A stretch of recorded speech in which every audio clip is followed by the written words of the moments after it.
नमस्कार दोस्तों, मेरा नाम है काव्या और क्राइम के सीरीज में एक बार फिर से आप सभी का स्वागत है। तो चलिए दोस्तों, कहानी को शुरू करते हैं। 11 जुलाई 2014 को सुबह के 10:30 बजे इंदौर के स्काई होटल के मालिक दर्शन पारिक ने अपने कर्मचारी को होटल के कमरा नंबर 202 में ठहरे व्यक्ति से 500 रुपए लाने को कहा। एक दिन पहले इस कमरे में रोहित सिंह अपनी छोटी बहन के साथ ठहरा था। कमरा बुक कराते समय उसने कहा था कि वह कमरे में पहुंचकर फ्रेश होने के बाद पैसे दे देगा। पैसे लेने के लिए कर्मचारी कमरा नंबर 202 पर पहुंचा तो उसे कमरे का दरवाजा अंदर से बंद मिला।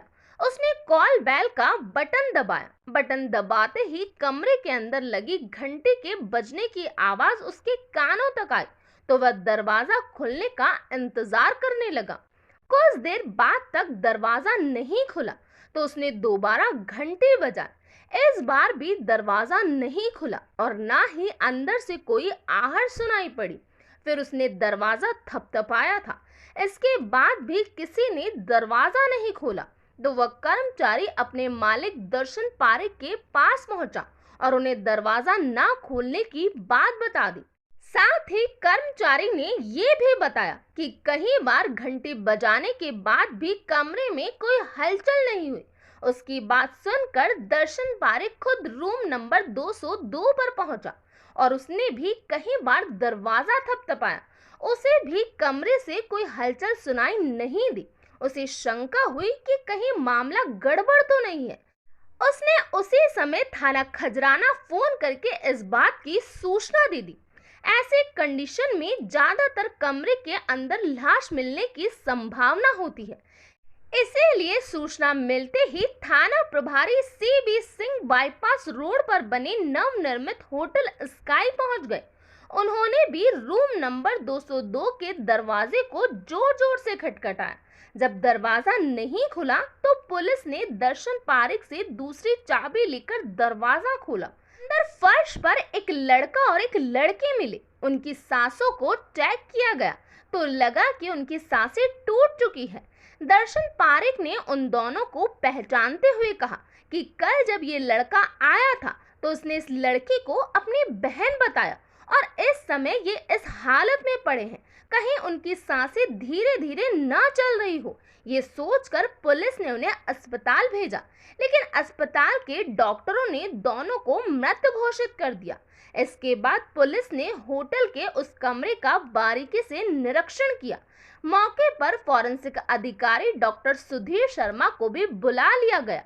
कमरे में मिठाई का एक डिब्बा, केक, जलेबी आदि खुले पड़े थे। जिस जगह लाशें पड़ी थी वहीं पास में एक पुड़िया में पाउडर रखा था। सुधीर शर्मा ने बताया कि ये एक जहरीला पदार्थ हो सकता है। इन्होंने मिठाई वगैरह में इस पाउडर को मिलाकर खाया होगा, जिसकी वजह से इनकी मौत हो गई। SIPC डाबर ने सामान की तलाशी ली तो उसमें जो कागजात मिले उनसे पता चला कि उनके नाम रोहित सिंह और मीनाक्षी है। वही 20 पेज का एक सुसाइड नोट भी मिला। उससे पता चला कि वे मौसेरे भाई बहन के अलावा प्रेमी युगल भी थे। पुलिस ने कमरे में मिले सबूत को अपने कब्जे में ले लिया। कागजात की जांच से पता चला कि लड़की का नाम मीनाक्षी था। वह खंडवा जिले के नेहरू चौक सुंदर गांव के रहने वाले महेंद्र सिंह की बेटी थी, जबकि लड़के का नाम रोहित सिंह था।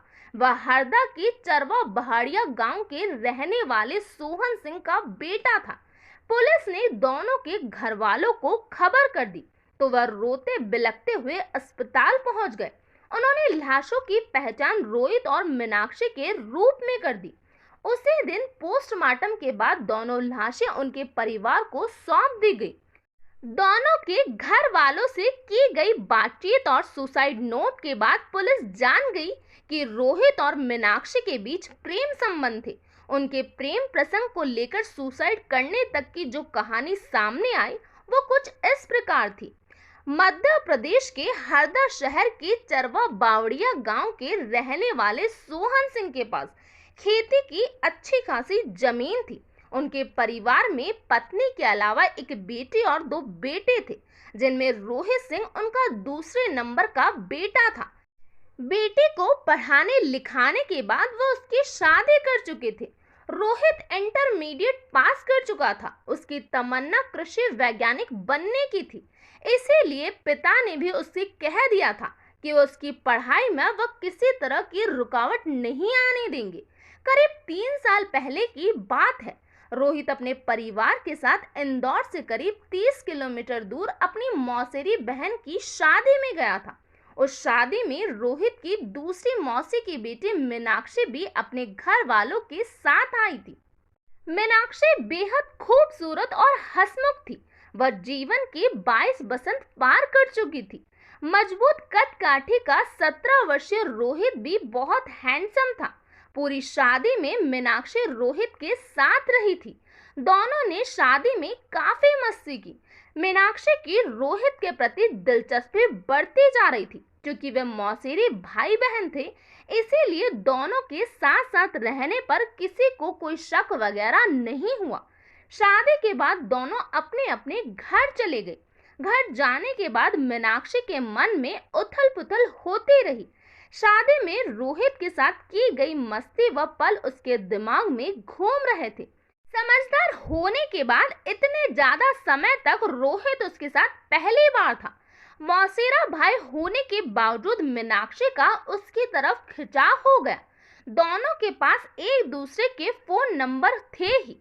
समय मिलने पर वह फोन पर बातें करते और एसएमएस भेजते रहते। मीनाक्षी उसे अपने प्रेमी के रूप में देखने लगी थी।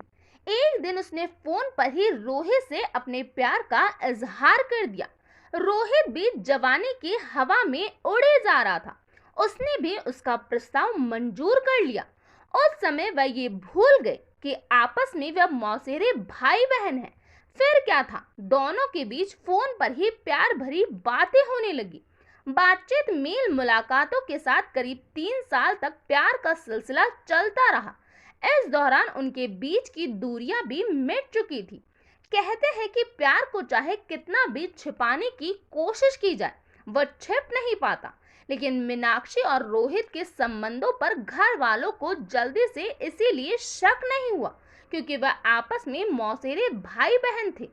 भाई बहन का रिश्ता होते हुए भी घर वालों ने जब उन्हें सीमाओं को लांघते देखा तो उन्हें शक हो गया। उनके संबंधों को लेकर घर में चर्चा होने लगी। पहले तो उन्हें विश्वास नहीं हुआ, लेकिन उनकी हरकतें ऐसी थी कि संदेह पैदा हो रहा था। इसके बावजूद घर वाले लापरवाह बने रहे। उधर मीनाक्षी और रोहित का इश्क परवान चढ़ता जा रहा था। अब मीनाक्षी 25 साल की हो चुकी थी और रोहित 20 का। वह रोहित से 5 साल बड़ी थी। इसके बावजूद दोनों ने शादी करने का फैसला कर लिया। दोनों ने शादी का फैसला तो कर लिया था, लेकिन उनके सामने समस्या ये थी कि अपनी बात घर वाले से कैसे कहे। सच्चे प्रेमियों को अपने प्यार के आगे सभी चीजें बौनी नजर आती है। वे अपना मुकाम हासिल करने के लिए कुछ भी कर गुजरने को तैयार होते हैं। हालांकि उन्हें इस बात की उम्मीद नहीं थी कि उनके घर वाले उनकी बात मानेंगे, लेकिन ये बात वह कहकर घर वालों को बता देना चाहते थे कि वह एक दूसरे से प्यार करते हैं। मौका पाकर रोहित और मीनाक्षी ने अपने अपने घर वालों से साफ साफ कह दिया कि वह एक दूसरे को प्यार करते हैं और अब शादी भी करना चाहते हैं। ये सुनकर घर वाले सन्न रह गए कि ये आपस में सगे मौसेरे भाई बहन हैं और किस तरह की बात कर रहे हैं। ऐसा होना असंभव था। घर वालों ने उन्हें बहुत लताड़ा और समझाया भी कि सगे संबंधियों में ऐसा नहीं होता। मोहल्ले वाले और रिश्तेदार जिंदगी भर ताने देते रहेंगे, लेकिन रोहित और मीनाक्षी ने उनकी एक ना सुनी। उन्होंने आपस में मिलना जुलना नहीं छोड़ा। घर वालों को जब लगा कि ये ऐसे नहीं मानेंगे तो उन्होंने उन पर सख्ती करनी शुरू कर दी। मीनाक्षी और रोहित बालिग थे। उन्होंने अपनी गृहस्थी बसाने की योजना पहले ही बना ली थी।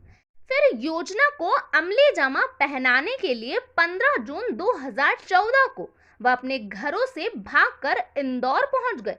घर से भागने से पहले रोहित अपने दादा के पैसे चुरा कर लाया था। वहीं मीनाक्षी भी घर से पैसे व जरूरी कपड़े आदि बैग में रख लाई थी। वह इंदौर आए और 3 दिनों तक एक होटल में रहे। इसके बाद उन्होंने राज मोहल्ला में एक मकान किराए पर ले लिया। मीनाक्षी के अचानक गायब होने पर घर वाले परेशान हो गए।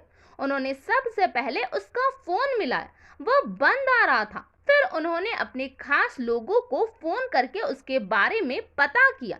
मामला जवान बेटे के गायब होने का था, इसीलिए बदनामी को ध्यान में रखते हुए वह अपने स्तर से ही उसे ढूंढ रहे थे। बाद में जब उन्हें पता चला कि रोहित भी घर पर नहीं है, तो उन्हें बात समझने में देर नहीं लगी। फिर मीनाक्षी के पिता महेंद्र सिंह ने बेटे के लापता होने की थाने में रिपोर्ट दर्ज करवा दी। घर से भागकर गृहस्थी चलाना कोई आसान काम नहीं होता, खासकर जब तब आमदनी का कोई स्रोत ना हो। वह दोनों घर से जो पैसे लाए थे वह धीरे धीरे खर्च हो चुके थे। अब पैसे कहां से आए ये उनके समझ में नहीं आ रहा था। एक दिन रोहित ने मीनाक्षी से कहा, मैं घर जाकर किसी तरह पैसे लाता हूँ, वहां से लौटने के बाद हमें गुजर बसर के लिए कुछ करना होगा। मीनाक्षी को इंदौर में ही छोड़कर रोहित अपने गांव चला गया। वह खंडवा रेलवे स्टेशन पर पहुंचा ही था कि तभी इत्तेफाक से मीनाक्षी के भाई ने उसे देख लिया। उसने उसे वहीं पर पकड़ लिया था। वहां भीड़ जमा हो गई। भीड़ में उसके कुछ परिचित भी थे।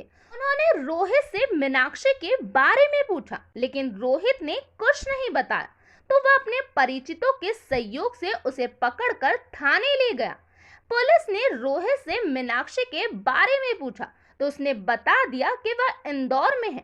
पुलिस उसे लेकर इंदौर के राज मोहल्ले पहुंची। इससे पहले कि वह उसके कमरे पर पहुंच पाती, रोहित पुलिस को झांसा देकर रफू चक्कर हो गया।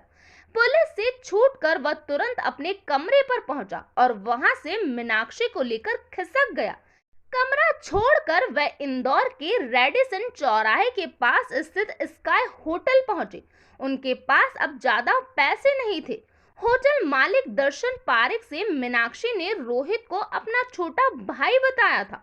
दर्शन पारेख ने जब कमरे का एडवांस किराया 500 रुपए जमा करवाने को कहा, तो उसने कह दिया कि वह पैसे सुबह दे देगा, अभी जरा थोड़ा आराम कर ले। कमरे में सामान रखने के बाद वह खाना खाने बाहर गए। वापस आते समय कुछ मिठाइयां आदि लेकर आए और सुबह होटल के कमरे में उनकी लाशें मिली। अब संभावना ये जताई जा रही है कि उन्होंने मिठाई में वही जहरीला पदार्थ मिलाकर खाया होगा जो कि घटना स्थल पर बरामद हुआ है। कमरे से 20 पेज का जो सुसाइड नोट मिला है, उसमें दोनों ने 5-5 पेज अपने घर वालों को लिखे थे।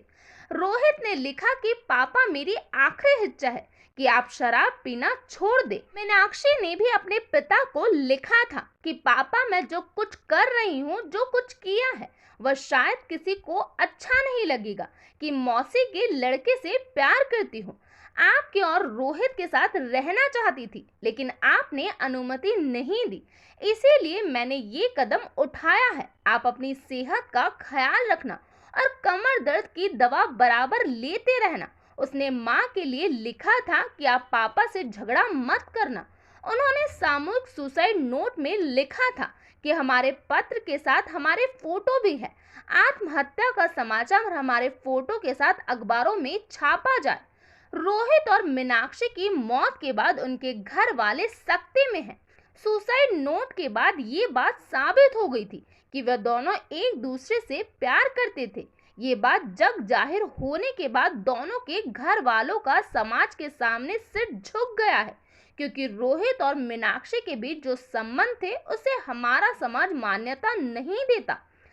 बहरहाल रोहित के पिता सोहन सिंह के बेटे को कृषि वैज्ञानिक बनाने का सपना धराशायी तो हो ही गया, साथ ही बेटा भी हमेशा के लिए उनसे जुदा हो गया।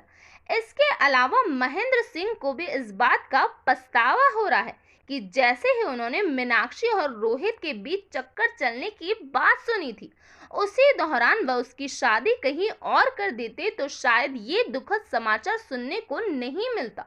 तो ये था पूरा मामला। इस घटना के बारे में आपका क्या कहना है, प्लीज कमेंट बॉक्स में बताइए। तो आज के लिए इतना ही। Thank you.